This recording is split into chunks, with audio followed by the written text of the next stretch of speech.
be an advocate for your health and for yourself in general. Mm-hmm. I'll say for some people, taking care of themselves is a radical, right? Yeah. People Yeah. feel like they shouldn't. It is revolutionary to take care of yourself because people think, well, I have to take care of everybody else. Well, what is Mm-hmm. that? Or what will Yeah. people think? Will they think I'm selfish?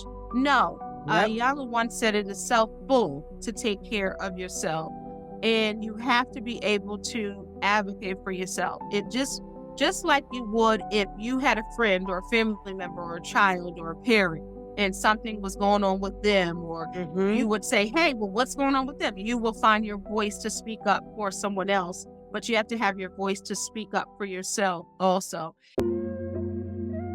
Welcome to Sheila's Take, your go-to podcast for thoughtful insights on love, faith, health, fitness, relationships, and navigating today's challenges through a spiritual perspective. Join me, Sheila Dunbar, as we explore various aspects of life with a mindful and godly approach.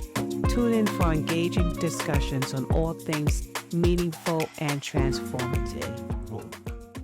Welcome back to Sheila's Take, and today I truly have a multifaceted guest joining me, the incredible Kendell Lenice. Kendell is not only an accomplished author and a dynamic remix coach, but she's also the inspiring host of several engaging podcasts, including Shine with Kendell Lenice and Remixing Relationships. And that's not all. She also hosts a live online Bible study every Tuesday night on YouTube, bringing wisdom and positivity to her audience.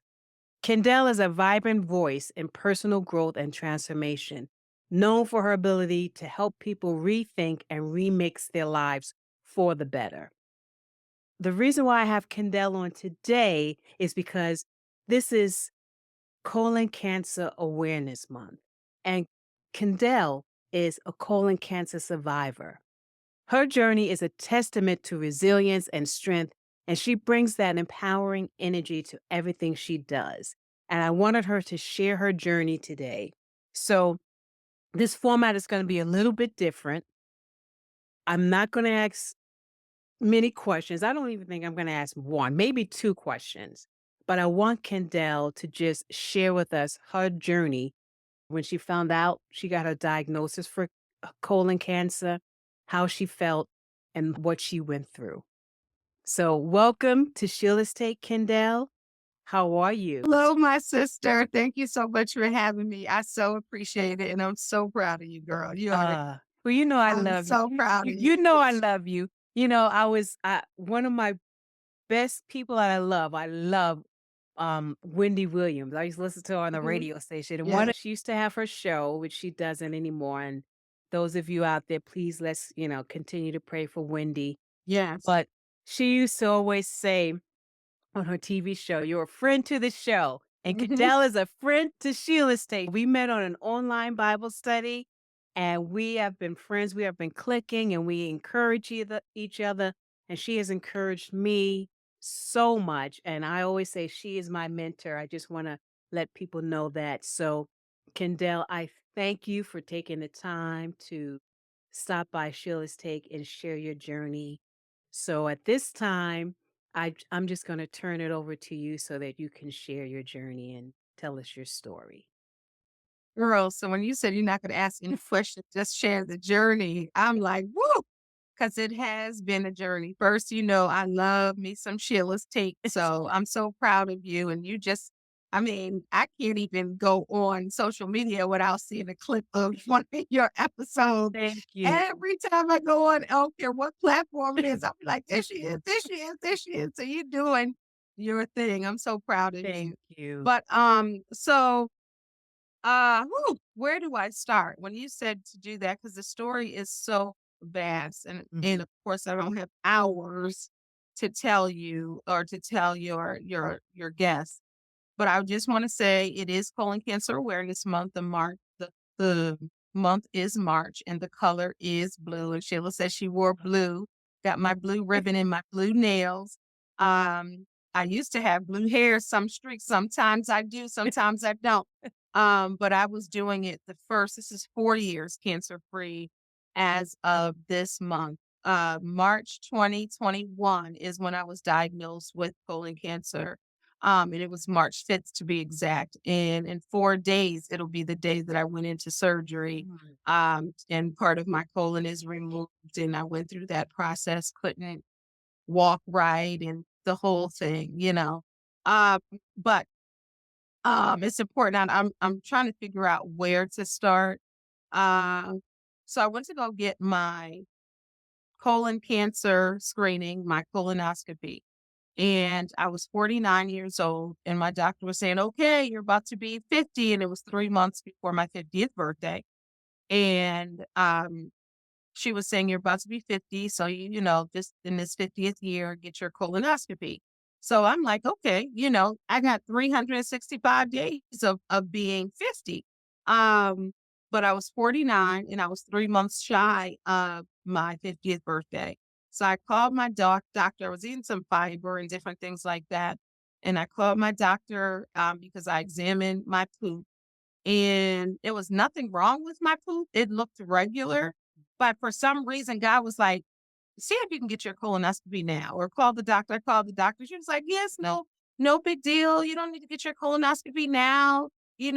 Poop looks different during when you're eating fiber, and it didn't look different. But to me, God was just saying, go." Right? So, and she was like, "Well, you don't have to." And I listened to God and I listened to myself and I booked my colonoscopy appointment, had my colonoscopy appointment, very first one I've ever had. Um, Went through everything, was laughing and joking with, as I do, with the doctors. And this Mm. was the first time, had no reference point other than people telling me what it was going to be like. And the friend that took me, she had just had one. And she was like, "Girl, I'll take you to get yours." She had just had a colonoscopy and you have to be put to sleep. So I was like, cool. So she took me, we did everything, checked in, everything, sitting there ready to go. We're talking and everything. And I say that because when it's time to get my breast exam, my mammogram, I'm saying a quick prayer. I'm like kind of on edge a little bit because I'm like, oh gosh, now please don't let them find anything in my breast. But when I was getting my colonoscopy, I wasn't even thinking like that. I just went in, my regular prayers, but it wasn't a nervousness. I didn't have that. And, because again, no reference point really. So the same people I was joking with, um, in I guess the surgical room, the nurses, everybody was keying and, until they weren't. So then after I had it, I was in the recovery area waiting for the anesthesia to wear off. So I thought, and I was of course out of it. And then when I began to come to, I can feel I'm on a gurney, and I'm like, okay. So still groggy, I hear people saying, "Well, where's the doctors and the nurses, and where's Kimberly?" And that was my friend. They were like, she's supposed to be outside, but she had gone around the corner to Panera, but apparently she wasn't supposed to leave. So I hear them frantic with like, where is she? And I can hear it in a phone. And I'm like, not thinking anything of it. And then they're like, we just called her. She said she's just 5 minutes away. She's coming. And I hear them like, well, she was supposed to be in the waiting room. And I'm thinking that. And I don't think I've ever shared that part before. But I'm thinking, did my ribbon just fall? Wait, I have to bend down. Sorry. Because definitely don't want to lose that. It's been on all day. But it's so funny. Must know that I'm talking about colon cancer awareness. But anyway, so Kim comes back in and and she comes around the room. What I found out a year after my year anniversary, what I found out is Kim said when she came around the corner, she saw blood on the gurney. But Mm. she said she knew something was different. But of course, she didn't say anything then. I didn't find out that she saw that for a year. After, a whole year, we went to lunch and she said, "Girl, I don't know. I never told you this, but," she said, "I knew something was weird when I hit that corner and came around, the corner." So once she was there, I guess the doctors, of course, didn't want me to find out on my own, that I had cancer. They didn't want me to hear that news by myself. So so when she came in, they said, "All right, um, they started saying what they saw and what is normal and what's not normal. And then I said, are you saying, no, I said, you're joking, right? And they said, I wouldn't be joking about something like that. I said, you're saying what I'm thinking you're saying? And they said, yes. And I said, and I couldn't say the word cancer. I couldn't say the word cancer until after God saved my life. I could not say it. I just was saying the C word, Mm. literally. But so I said, well, what do I have to do? And then he goes, well, you're going to have to schedule a surgery. They're going to have to, he uses all the terms that they use, and they're going to have to, um, basically, I'll say it in layman's terms, just take out the cancerous part of my colon, take part of my colon out, and then reattach it. And they used all the medical terms to do that. And I said, "Okay." And I didn't scream, I didn't holler, I didn't cry. If you would have told me that, if someone told me I had cancer, I would respond like this, I'd have been like, "No way." I would have thought that I would have cried and, maybe not fell out on the floor, but just really be emotional about it. And I believe if someone who was with me was extra emotional, I might have been. But my friend Kim was very steady and asked questions. She said, wow, I wasn't expecting to hear this. She was very steady. And so was I. And I don't know if it was shock. I don't know if God made sure that I handled it that way so I can Yeah. hear. And then I wanted Kim there so I can hear everything because I'm sure I blanked out a time or two. Right. So she was there. And that's probably also why they wanted to have someone there also to catch what I couldn't catch if I, blanked out a little bit Mhm. because that's Mhm. new. And the people who know. Like they say, if you ever been told you have cancer, you know exactly what I'm saying. If you've never heard it, then you have no clue. You can empathize and you can show compassion, just like I did with breast cancer. I did so much work with breast cancer. I've gotten honored by Mhm. organizations and I've done a lot of support work for breast cancer and getting the word out and having, breast cancer shows and different things like that. And I was awarded a certificate for doing that. I can empathize all day long with I would talk to breast cancer survivors all the time. Some have not survived. I would talk all the time, but I only could know so much of what Right. they were going through, Right. even though I was empathetic. And that's the same thing with colon cancer. I only could, if you haven't ever heard it from any type of cancer, then you don't even know, unfortunately, what that's like. Right. So, so they said, okay, the doctor said, well, I saw it. He showed me the X-ray and showed me the dark parts and the cancerous part and parts and what this looks like and why this is this way. They showed me that. Um, so we get in the car and kind of quiet immediately. I get in the car and I call my daughters and I tell them they're like what now? Like Mhm. what? Yeah. You Yeah. know? So I of course had to deal with that and had to handle that. And then I started calling the number that they said. I called to schedule my surgery just like that. Now, this is the thing. They had to do a biopsy. Now I know that's why there was blood on the gurney. They did Mm. a biopsy right there, Right then and there. there, right then and there. When I got my colonoscopy, I didn't have to go back. They did it right, literally right then. Mm. So Can I ask now I'm gonna ask sure, do they sure. normally not do that? I don't know. I never had cancer before or colonoscopy. Okay. So I don't know. Mhm. If they see something, I'm sure that they would. I mean, you're already put to sleep. Right. I'm almost positive that they would do it if they saw something right then. They're Mhm. not going to leave, for you to come back. So I'm assuming that that's what they do. You're already put to sleep. They're already in there. Mhm. So it makes sense for them to do that. I wouldn't think that they would bring you back, put you back to sleep to To do as that. you are. You know what I mean? Mhm. And it was so prevalent they probably if somebody's looking at colons every day, all day, that's their career for many, many, many years, and they know what colons look like on the inside, and then they know what a cancerous one looks like, or they Yeah. know something Yeah. is off, I'm gonna believe that. Yeah. And you know what I mean? If I'm working at the shoe store and they're talking about shoes and they know everything about shoes, they had a shoe business for 20 Mhm. years and they're telling me something about shoes, and I know shoes only because I put them on. You get what I'm saying? Right, right. So I'm gonna believe an expert at something if they're doing that, in that way, right? Mhm. In that educated space. That's what he went to school for. Um, so I find out, and I don't even remember if he said he did a biopsy. He may have. I don't even remember. I have to ask my friend, but I don't know if he actually said that at that point.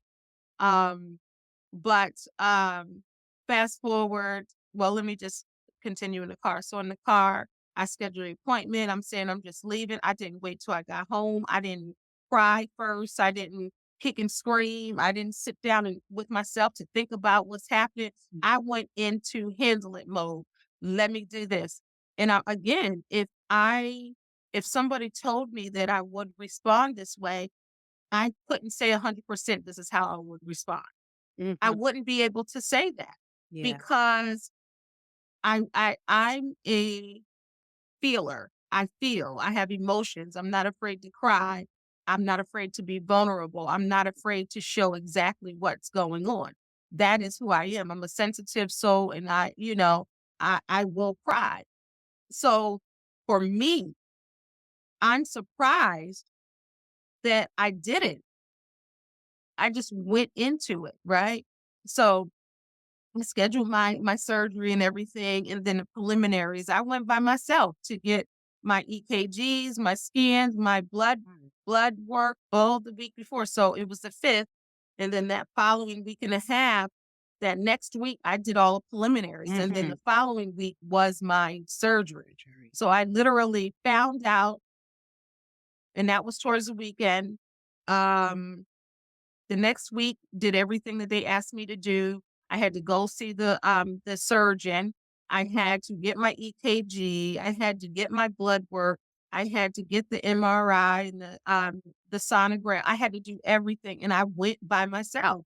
I didn't think to ask anybody. I didn't. I just went and did that. And when I went to go get my blood work, the lady that did my blood work, she said, "You're such a ray of joy, and you just came in here and you just." And I'm like, in my head, I'm like, "She don't even know I'm getting this blood work because your girl got cancer." And I just Mm. was like, "Wow, that's Yeah. just the power of God and the light Mhm. that He That's put in right. me because I was just going in there regular. You know what I mean? And Yeah, it pro yeah. and had stuff on my mind. So if if I'm looking back, I'm just being myself, but I'm sure I wasn't shining as bright as I normally would if I didn't come in there chipper and happy, you Right. know? Yeah, So for yeah. her to still say that, I'm like, wow, that's definitely God. 100%. So then that following week, I had the surgery, but the interesting thing is when I went to go see the surgeon, that was the first time I ever met him. He was a referral from my doctor who did the colonoscopy. I found out later that he was renowned in Really? this, and I had no clue, zero clue. I just went with the referral, Mhm. and he was amazing. He was an amazing doctor, very personable, and this is funny, but not. You know how you have decorum and you have your values and you have your modesty, but when you're dealing with colonoscopy, your booty is up in the air. And they got to pull everything down. And you begin to see when I went there, I'm like, he's like, lay on and I'm laying on there, literally my booty up, pants down. Cause Yeah. that's where they do it. And it just goes to show you, like, it's no shame Mm. where, Yeah. normally you'll be like, "Mm," Yeah, yeah. but then you wanted to see him. And then when I went to go see him and meet him, great little short little doctor, red hair, amazing personality. He's a superhero to me. Uh, And he was really cool. And I said, I don't want to die. I said, yeah. I'm about to turn 50. My daughter's about to graduate from college, my youngest daughter. And I was like, he was like, you not, he said, you ain't gonna ruin my track record. You ain't gonna die. He said, I keep people alive. I said, okay then. Yeah. But it is a scary thing. When you hear cancer, you start thinking about all the plans you had. Yeah, are you going to be able to see them Yeah. through? Am I going to be able to see? I've been talking about, I can't wait till my 50th birthday. Am I ever going to make it in 3 months? Yeah. You know, I wasn't going to tell certain people. I used discernment on who to tell. The Mhm. people that I would have normally told, like I didn't even want to tell my mother because I did not want her to put me on death's door. I did not want her to be friend. My sister begged me to tell her. I wasn't going to tell her. Yeah, yeah. I was not going to tell her in people who you would think that I would tell, or I would think that I would tell. I was using discernment. People that I necessarily would not have told, I told. You told. And then the people that you would think I would have told, I didn't tell. Because then when you tell people, then they put you. And Mhm. then when I That's told my right. mom, then when I told, they put you under. Oh my God. And Yeah. it makes you feel worse. And sometimes they're not the most positive, even if they're not trying to be negative, it's still a certain feeling Right. Because that they will still. when people hear that the C word, they just automatically assume the worst. Yeah, Exactly, and then yeah. my mom, to be honest with you, I was mad at my mom because she started telling everybody. I didn't even wanna tell her that she started Mm. telling everybody. Yeah, Then yeah, I'm getting these calls like, "Oh, Kendall." I'm like, "Doggone it." My yeah, mom done told her. yeah, I said, yeah. "Who told you?" "Well, I'm not gonna say." "Well, I know who's," you know what I mean? So then it's starting to, but Yeah. because people don't realize, and I had to have a conversation with my mom and she apologized, I'm like, "Listen, if I'm trying to handle this, you never heard you had cancer." And I had to tell my mom, "You never heard that. Mhm. You're Right. telling people that, and you don't know what that's like for people to keep calling. You have to still keep reliving it and keep telling them and keep going through Mhm. this. I don't want to deal with somebody else's emotions right now. I want to deal with my own." Right. So then you're dealing with someone else's emotions. Why do I have to be strong for somebody else's emotions when they're calling me? Yeah, You yeah. know what I mean? People are like sounding all sad. I'm like, okay, like, why are you? Well, I'm not going to tell you told me. My mom told you. Well, yeah, that's because she just, no, you know what I mean? So Yeah, yeah. that really burned my biscuits because I just didn't want, and it's so interesting. It's not someone else's business to share, you Mhm. know? That's right. Um, Right, yeah. but not meaning harm, but that was really upsetting to me because you don't know what that's like. And I'm saying that to the people out there. Like, if you know somebody that has that, check. And I said, please don't tell. Mhm. Pre-check with Yeah, somebody, yeah. hey, or Mhm. even if you slip up, hey, I called this person, but you guys don't understand what that's like because the person has to keep repeating that I have cancer, Yeah. or they have to keep talking about it, especially if you just found out and you're trying to wrap your own head around it, and you're trying to Mhm. understand what's happening here, and you're trying to deal with your own emotions, your own health, your own HIPAA situation Yes, is yes. private, Yeah. you don't need 9,000 calls. Now, you do need support, you do need people, but allow that person to tell you. Exactly. Yeah. You know what I mean? Don't run and tell that. Don't tell somebody's business. Well, they got call the Yeah. person and ask them again. If they said no, then that's what they mean. It's not about the other people who they think they should tell. It's about the person dealing with it. Mhm. And Right. people don't understand that because so many people, family, friends, whoever, coworkers, they just want to go run and tell that person does. And then somebody's going to call that person. Mhm. You don't know if Right. they just had a crying fit. You don't know if they're trying to get themselves. You don't know what it is. So you have to be gentle in situations like that because you just don't know. And my mom's apologized for that, but that really, it sticks out to me. That really bothered me, Yeah. because people calling on eggshells and calling people. I'm seeing numbers I ain't seen in years. Like, Yeah. you know what I mean? Yeah. And then, mind you, I told you it was only a 3 week Time span. span. Right, right. That was it. 2 weeks actually to get the surgery. The 1 week preliminaries, and then so from the 5th to the 18th. That's not that long. Wow. No. No, that's not. It went in boom, boom, boom. It wasn't. So the doctor calls me, the doctor who did my colonoscopy, he calls 3 days later. It's what I thought. You have cancer. So I Mm. want you to book your surgery. I was like, I already did that. My surgery is next week. He was like, what? I said, yeah. He said, Yeah, but I'm just getting a biopsy back. And I yeah, told him what I yeah. told you. I said, if you're looking at colons all day, I'm going to act fast because that's what you said, Mhm. and it would be nothing just to cancel a surgery appointment. If you said false alarm, okay, That's cancel the right. That's appointment. right. That's But right. I went into because I didn't know what was going on in my body. And 7 out of 10 people with colon cancer do not have symptoms. And it's a known fact with colon cancer. And I'll give some facts today that you can look and be completely healthy and still have colon cancer. Like, you could really think when something starts hurting, something is painful, normally that's too late. Right. Oh, really? So when you start feeling like something, because colon cancer is one of the most beatable and preventable cancers, but it's also the second highest leading cancer in death. Mhm. So it is beatable and preventable. Going to the doctor, checking if something doesn't feel right, going with your intuition, going with God, going with referrals, whatever. Yeah. Even Yeah. if they say nothing, right? And people don't know it's not an old person's cancer either. Now That's right. millennials are getting them. Millennials, the number is rapidly climbing for colon cancer.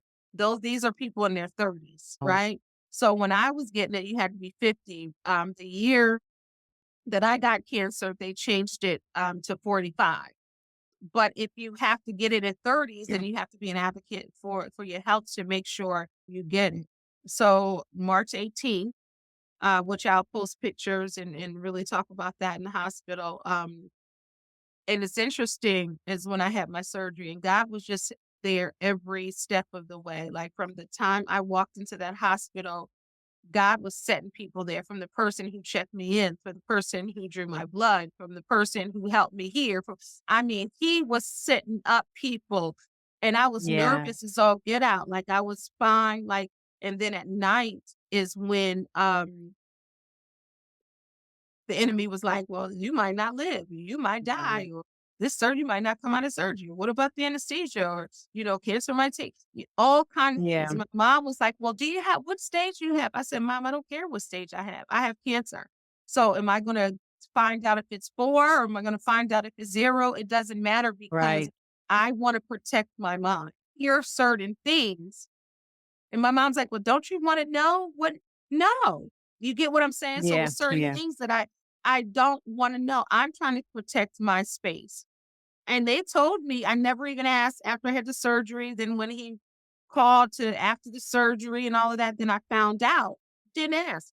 I had carcinoma of the descending colon. I knew that part, but I had stage 2 with Mm. no symptoms, nothing. I don't know. Cancer could have been in my body for a year. It could have Yeah. been in my body for 2 years. It could have been in my body for 6 months, 3 months. I don't know how rapid it was moving. I don't know how slow it was moving. I Mm. had no clue. I'm walking around in March. We start March, Happy Women's History Month, not knowing that Yeah. 5 days into the month, I would be getting the biggest shock of my life. I had no idea. You know what I'm saying? So it was just like, now what now? When I found out, for some reason, I couldn't get in my bed. I didn't want to sleep in my bed. I slept on the couch until I had the surgery. I just felt more comfortable on the couch. I slept on the couch, in the same little spot. And at night is when the enemy was Yeah. really in my head. And Yeah. it's so funny. So after I found out I had cancer, I was calling my friends who have had cancer, breast cancer or whatever, and I just wanted to talk to them because I knew that they understood what that was like. So I called one of my friends I grew up with. She went into beast mode. She said, "Okay, if you go come to Philly, because I'm from South Jersey, come to Philly. And in Philly is this hospital, you have the cancer. This is what I did. I'm gonna put you in touch with this person." Like, literally, when I got home from getting my colonoscopy, I'm talking to somebody online. Like, she was not playing games. Yeah. And then found out, of course, I'm not in Jersey or in Philly. So we were trying to figure out what we're doing, and I'm in Maryland. And one of my friends in Maryland, I told her, because I know she had cancer. Mhm. Uh, so I just went into being strategic Yeah. with who I was telling. I knew that, and I'll tell this story, and it's not about name dropping or anything like that. So LL Cool J's wife, Simone I. Smith, Mhm. I remember she had cancer. I love her. I had purchased her jewelry since she Yeah. started. Now she's real big in it. But when she Yes. first started, she had a Mhm. couple of things. I've been supporting her for a long time. Like her style, like her personality, like the God in her. She's very no nonsense when it comes to her relationship with God. No, with everything. She's Mhm. it, right? So I follow her on Instagram, but also I follow and connect and talk to one of her best friends. So one of her best friends, Debbie, I reached out to her on Instagram, told her exactly what was happening. I was like, I want to be in touch with Simone. I want to talk Mhm. to Simone. I know she's heard that. And Yeah. like I said, I was strategic about it. She reached out to Simone. Simone responded to me and she was like, "You're going to live. You're going to survive." She said, "Oh, you're going to beat this." She gave me a Bible scripture. She had no idea, didn't tell her any information about what I was dealing with at night. Yeah. The scripture she gave me was talking about in the night, da da da da da da da. Really? Had no Look at idea. God, look at God. No idea. Yep. And I still have it. No idea. It Yeah. was Psalms 91. I gotta look it up. I can't remember, but it was tough. The first thing it said something about nightfall. I can't remember the exact scripture right now. But when I saw it, I was like, Mhm. Yeah, because yeah. that was my biggest, because that's when your thoughts in the Mhm. daytime you can busy yourself, At but when nighttime you're is when it laying comes. there, Yep. right? When you're laying there with yourself, by yourself, Mhm. everybody's asleep. You ain't worrying. I'm not worrying my daughters and I'm just dealing with that. Yeah. Right? Especially like a couple of days before the surgery and that night before the surgery, not knowing that if I'm going to come out of this surgery, are they going to open me up and find some more? What's going to happen? Is anesthesia going to take me? What is it? Because you Yeah. hear people going into Mhm. surgery. The Yeah. surgery doesn't kill them, but the anesthesia does. It doesn't Yeah, wake them up. yeah. They gave too much, so you just don't know. So all of these things were just racing in my head, not knowing what's happening, what's going on. And it was just like, wow, Wow. wow. So Wow. when I go into the surgeries, all the people are set up in place in the hospital. St. Joe's in Towson, Maryland. Let me tell you something. Never been to that hospital a day in my life. When I tell you there were angels in that hospital, everybody's so kind, so nice. Some of the people didn't even know I had cancer. Then with the nurses, the best staff everywhere.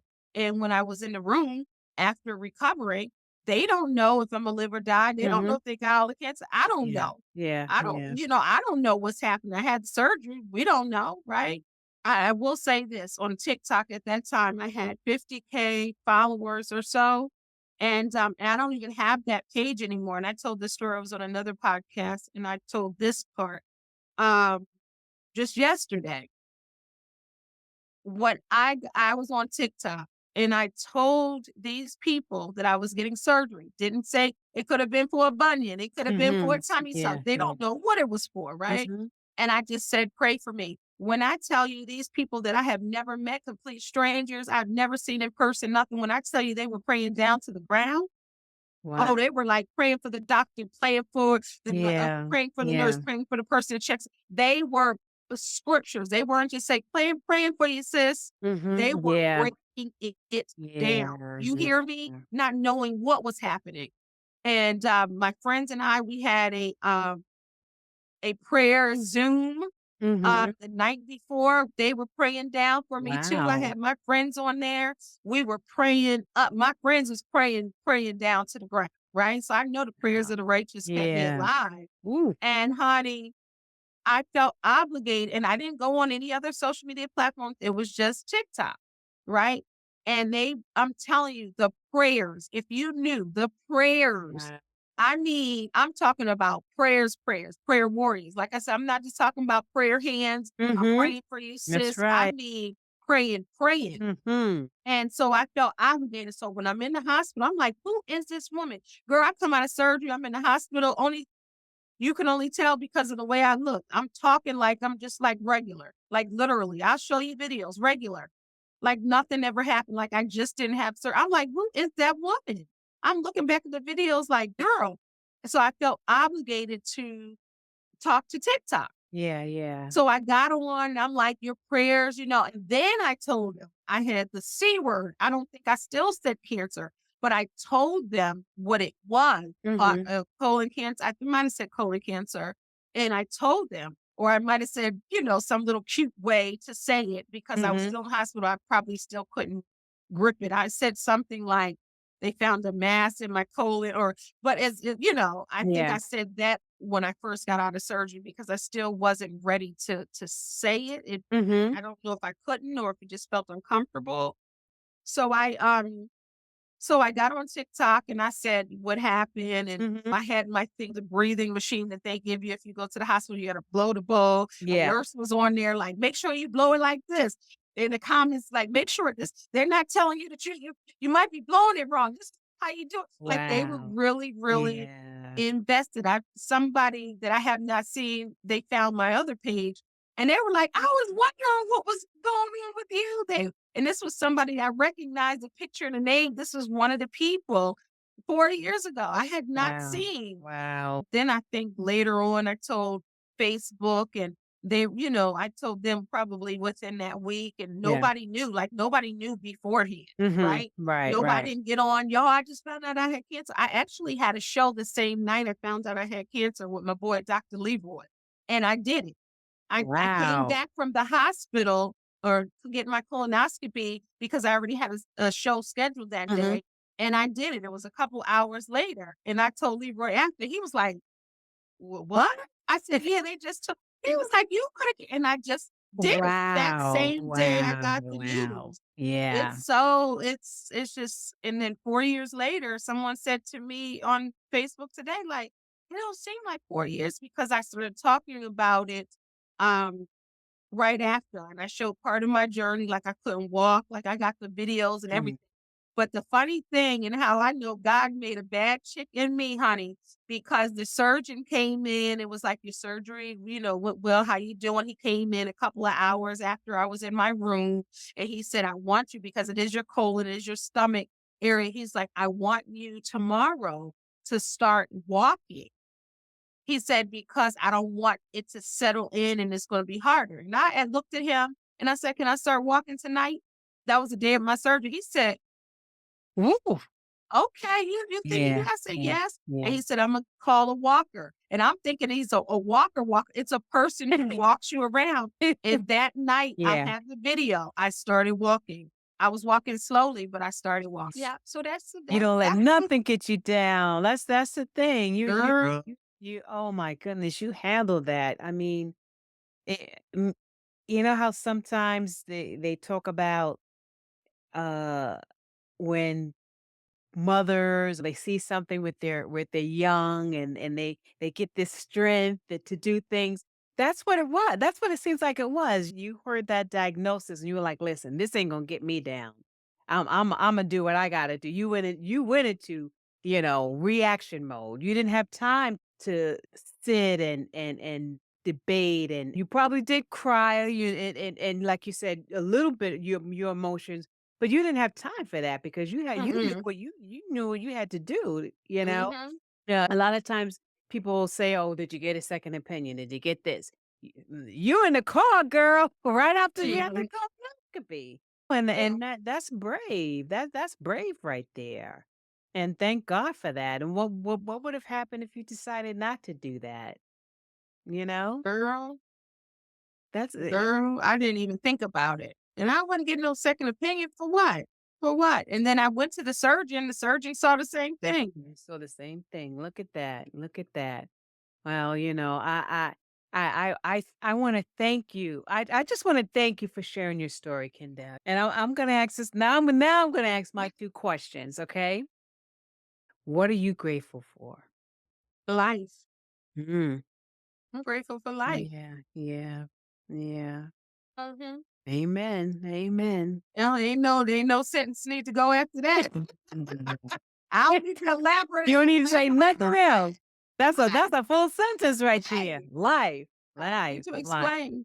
Yeah. If my listeners want to get in touch with you, they want to reach out, they because listen, Kendall is a jack of all trades. This woman, she everything. She didn't start you didn't started a hosting business now, right? She's doing hosting Yes, I've and been doing that for influencing. years, but I was like, let me let people know because I do a lot of things. People didn't Yeah. know that side of me. So I was like, let me let these people know. I'm But like, I've been what? doing it. I'm Mhm. like, my goodness, she's doing everything. This is she's She's incredible. I love her. She's doing everything, and she just finished a children's book. Tell them about the children's book that's out now. Come on, you know. I think I'm special. Can you see it? I say bring it down a little bit. So Bring, yeah, cute. that's right. That's love that. I love I'm that. gonna show Yes. you her Sunny. This is just a big cutout of board. But God thinks I'm special. That's available on Amazon. It's available on Amazon, That's right. and winpublications.com. But can Kendall let everyone know how they can get in touch with you and give them Yes, your handles. you can, well, it's at Kendell Lenice on, Instagram and YouTube. If you wanna follow me over on TikTok, it's The Remix Coach.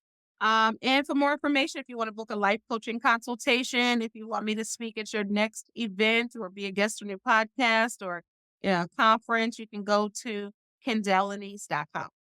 Uh, do you have any closing thoughts or reflections you want to share? I just wanna share to be an advocate for your health and for yourself in general. Hmm. Um, Taking care of yourself, is not, I'll say for some people, taking care of themselves is a radical, right? Yeah. People Yeah. feel like they shouldn't. It is revolutionary to take care of yourself because people think, well, I have to take care of everybody else. Well, what is Hmm. that? Or what will people Yes. think? Will they think I'm selfish? No. Yep. Yala once said it is self-full to take care of yourself.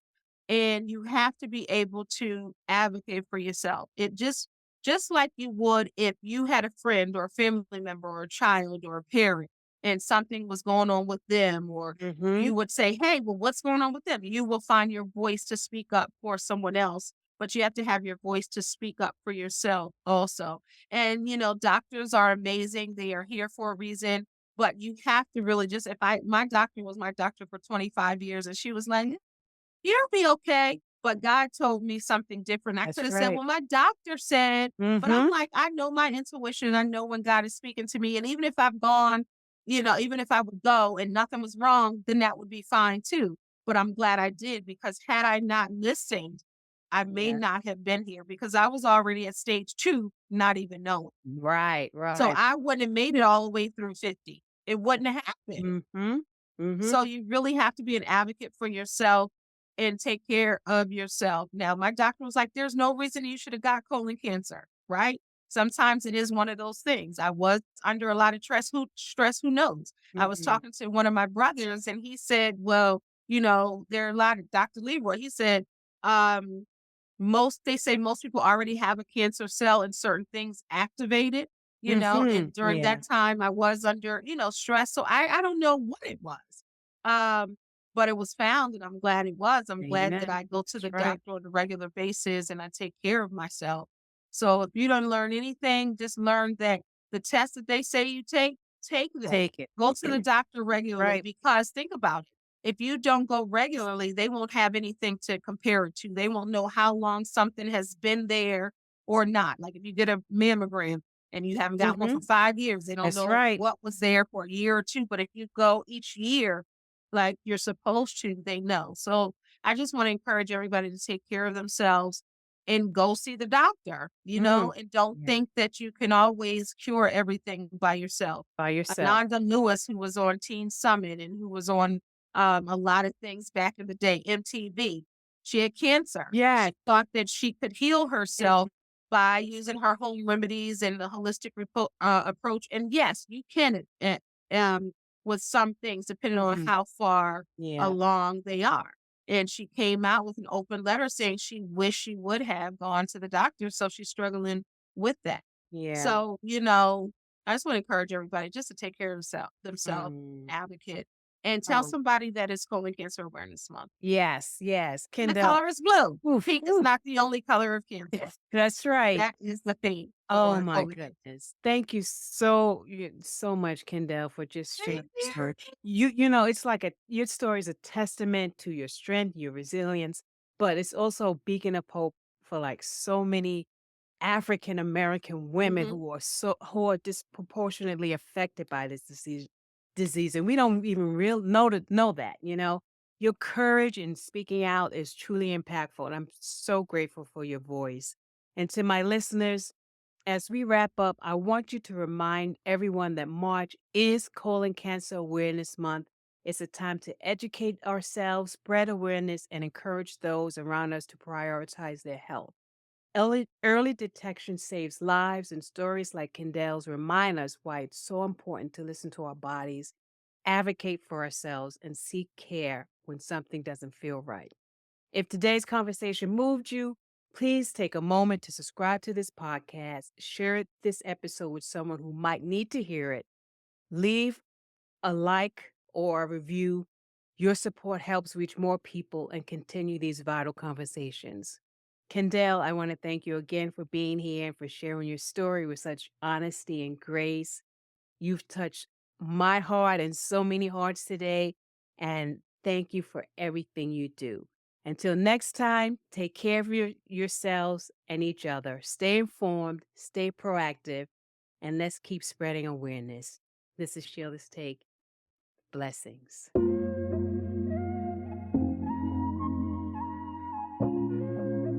Until next time, remember to embrace the journey, build lasting connections, and step boldly into all that life has in store for you. I'm your host, Sheila Dunbar. Blessings to you.